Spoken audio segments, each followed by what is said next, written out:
이 창세기 48장은 이제 이 야곱이 병들므로 시작을 합니다.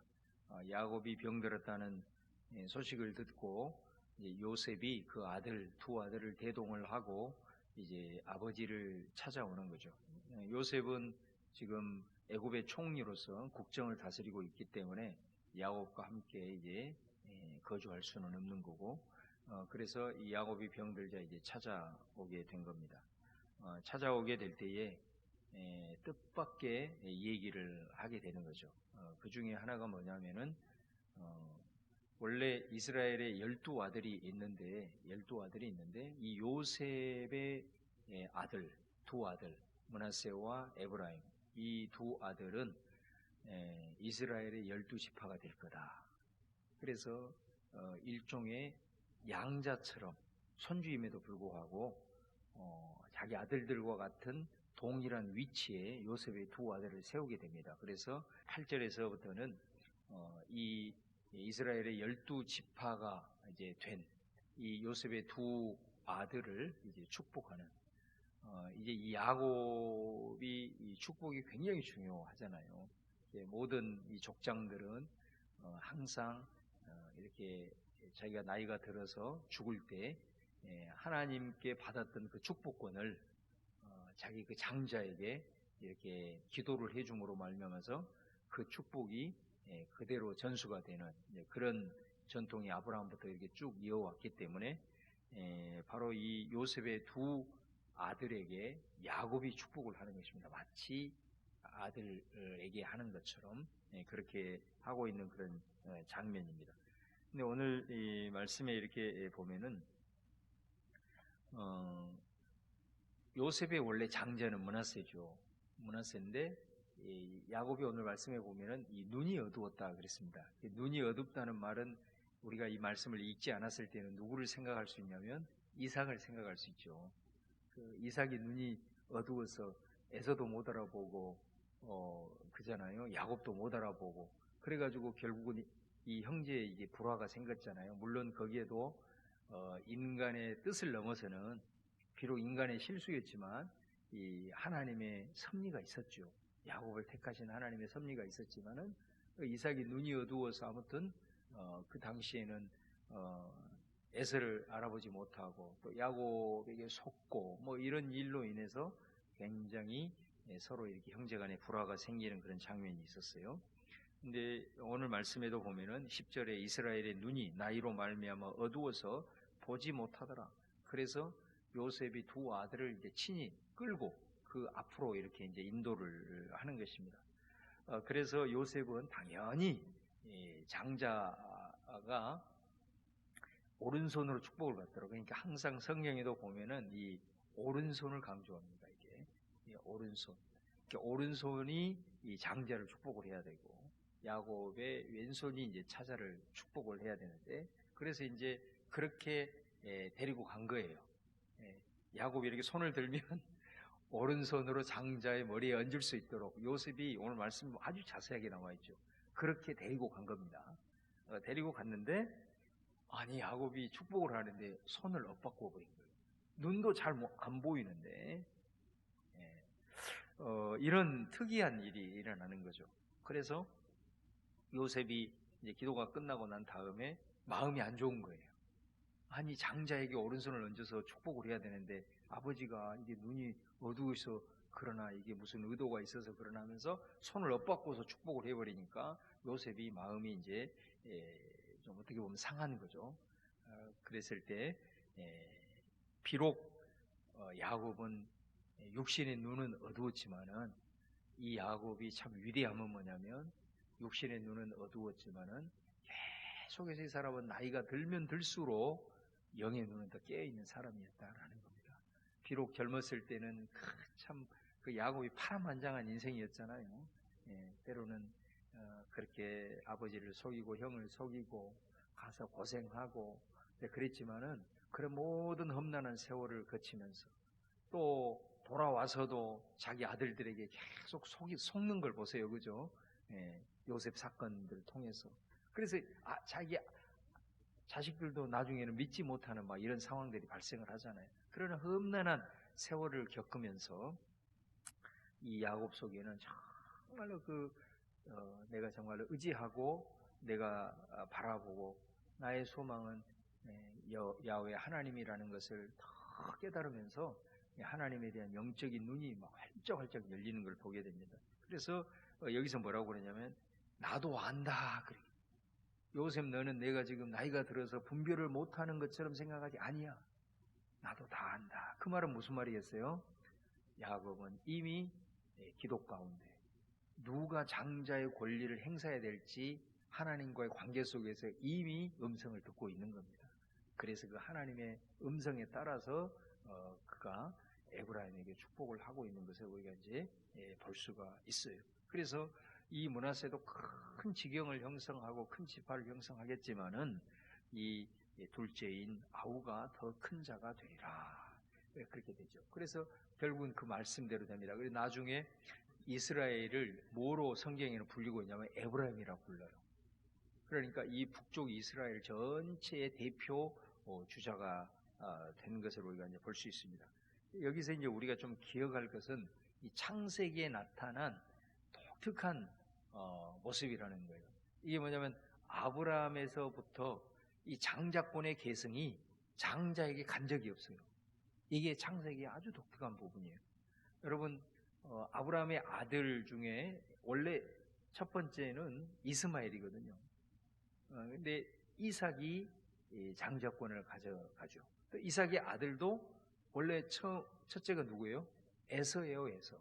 근데 에서가 장자권을 가져간 게 아니라 야곱이 장자권을 가져가죠. 또 야곱의 12아들이 있지만 이 혈통의 장자권은 누가 가져가냐면 넷째인 유다가 가져가요. 첫째 루벤도 안 되고 둘째 시몬, 셋째 레위도 다 자격 박탈이 돼요. 넷째 유다가 가져가고 그 다음에 이 장자권, 실제적인 족장의 장자권은 누가 가져가냐면 요셉이 가져갑니다. 요셉이 가져가요. 그리고 또 오늘 본문에서도 요셉의 아들 중에서도 원래 장자인 므낫세가 아니라 에브라임이 장자권을 가져가요. 그래서 이 창세기는 아주 이 장자권이 얼마나 큽니까? 이때 당시에는 모든 거의 대부분의 유산과 특별히 신앙의 축복권이 장자에게 다 흘러가는데 그 장자권이 그 장자에게 간 적이 없다는 거예요. 이거는 아주 우리에게 이 차자들이 장자를 계승했다라고 하는 이 창세기의 메시지는 우리에게 아주 중요한 메시지를 던지는 거죠. 우리가 뭐 한두 가지를 찾아보면 그 첫 번째는 뭐냐면 장자로서 마땅히 자기가 장자권을 가질 수 없다라는 겁니다. 우리가 이 에서 같은 경우도 보세요.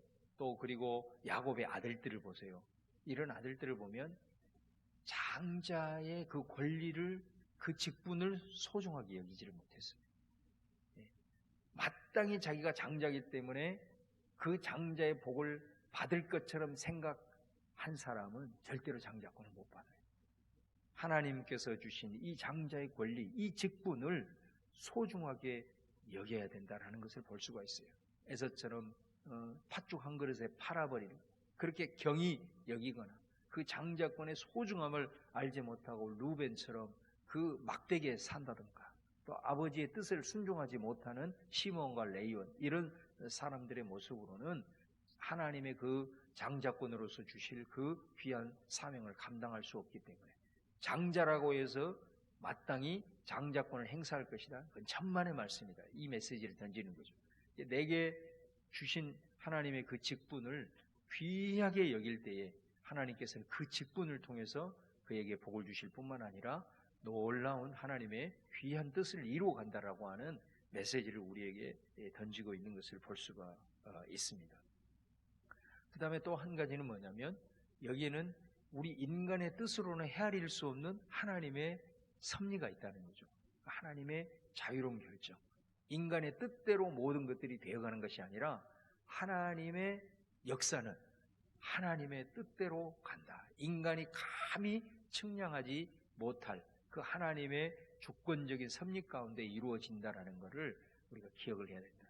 우리가 철저하게 모든 일들을 행함에 있어서 우리가 또 지혜를 발휘하고 또 노력하고 열심히 하고 또 내가 가지고 있는 것들을 가지고 이렇게 하지만은 특별히 하나님의 사람들은 정말로 하나님의 뜻이 내 뜻과 항상 같을 것이다, 이런 교만함을 버리고 정말로 내가 알지 못하는 하나님의 그 광대하심과 그 측량할 수 없는 지혜로 그 섭리 가운데 내 삶을 운행해 간다라고 하는, 우리 교회를 그렇게 운행해 간다라고 하는 것을 늘 헤아리면서 그분의 그 섭리, 그분의 뜻을 찾기 위해서 우리가 더 말씀 보고 그 다음에 더 하나님 앞에 겸비하게 기도하는 그 삶이 너무너무 중요하다라는 것을 우리가 이제 볼 수가 있습니다. 그 다음에 또 하나는 뭐냐면 이 자격이 없는 자들에게도 하나님께서는 얼마든지 세우셔서 하나님의 큰 역사를 이룰 수 있다라는 또 복음의 메시지가 이 안에 담겨 있는 것을 봅니다. 우리가 예수님도 그런 말을 종종 하셨잖아요. 먼저 된 자가 나중되고 나중된 자가 먼저 되리라. 같은 맥락이에요, 이게. 그래서 이 유대인들이 자신들이 하나님의 백성이라는 선민의식을 가지고 말이지 그 선민의식에 빠져 있었지 않습니까? 선민의식에 빠져서 그들이 마땅히 감당해야 될 이방인들을 향하여서 야훼를 소개하고 그리고 그들에게 하나님의 살아계심을 증거하는 그런 제사장의 나라로 부름을 받았는데 축복은 자기네들이 다 받을 것처럼, 그리고 그들이 마땅히 제사장의 나라로 이방인들에게 이 야훼를 증거해야 되는데 증거하지 아니하고 이방인들을 개처럼 무시하고 이런 민족적인 그런 선민의식에 안주하면서 빠져 있을 때 예수 그리스도가 오셔서 복음이 유대인에게로 갔지만 그것까지 거부하는 이런 교만함에 있었을 때에 먼저 된 자가 나중되고 이방인들에게 먼저 복음의 역사가 일어나는 이런 역전의 역사가 나타나는 것을 볼 수가 있다라는 거죠. 또 우리가 잘 아는 고린도전서 1장 26절 이하에 보면 사도 바울이 고린도 교인들에게 얘기를 하면서 이런 얘기를 하잖아요. 너희의 부르심을 봐라. 문벌 좋은 자가 좋지 아니하고 지혜 있는 자가 많지 아니하고 하나님은 약한 자를 들어서 강한 자를 부끄럽게 하시고 강한 자를 일으켜서 부요한 자를 부끄럽게 하시나, 이런 표현이 나오거든요. 그러면서 29절에 보면은 무슨 말씀을 딱 결론을 내리냐면 누구든지 하나님 앞에서 자랑하지 못하게 해야 됩니다. 이 말씀을 하고 계시는 거죠. 그래서 이 차자 계승의 의미 속에 담겨 있는 이 메시지, 하나님의 우리 인간의 뜻으로는 헤아릴 수 없는 주권적인 그분의 자유로운 섭리가 있다는 것을 우리가 기억을 하고, 또 하나는 그것이 무엇이든 간에 내게 주어진 그 직분을 내 스스로가 소중하게 여길 때 하나님께서는 그 직분을 통해서 큰 일을 이루시고 또 그 직분을 통해서 하나님께서 은혜를 주시는 거예요. 하나님께서 우리에게 어떤 직분을 맡겨주셨을 때 그것을 소홀히 여겼을 때 오늘 이 차자 계승, 이걸 꼭 기억을 하셔야 돼요. 너무너무 사실은 중요한 거예요.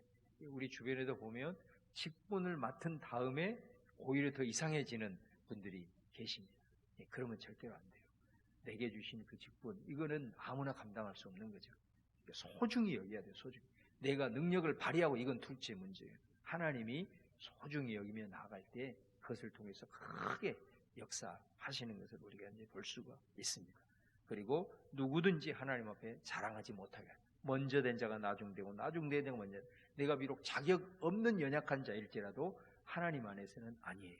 얼마든지 그것을 통해서 더 귀한 주의 역사를 이룰 수 있는 도구가 된다라는 것을 우리가 기억을 하시면서 오늘 특별히 이 요셉의 두 아들에게 야곱이 엇바꾸어서 이렇게 축복을 하는 이 차자 계승의 의미들을 우리가 좀 살펴보면서 이 메시지를 가지고 또 우리 자신을 이렇게 돌아보고 또 하나님 앞에서 늘 이런 은혜를 좀 간구하면서 나아가는 우리 성도들 다 되시기를 주님의 이름으로 축원합니다.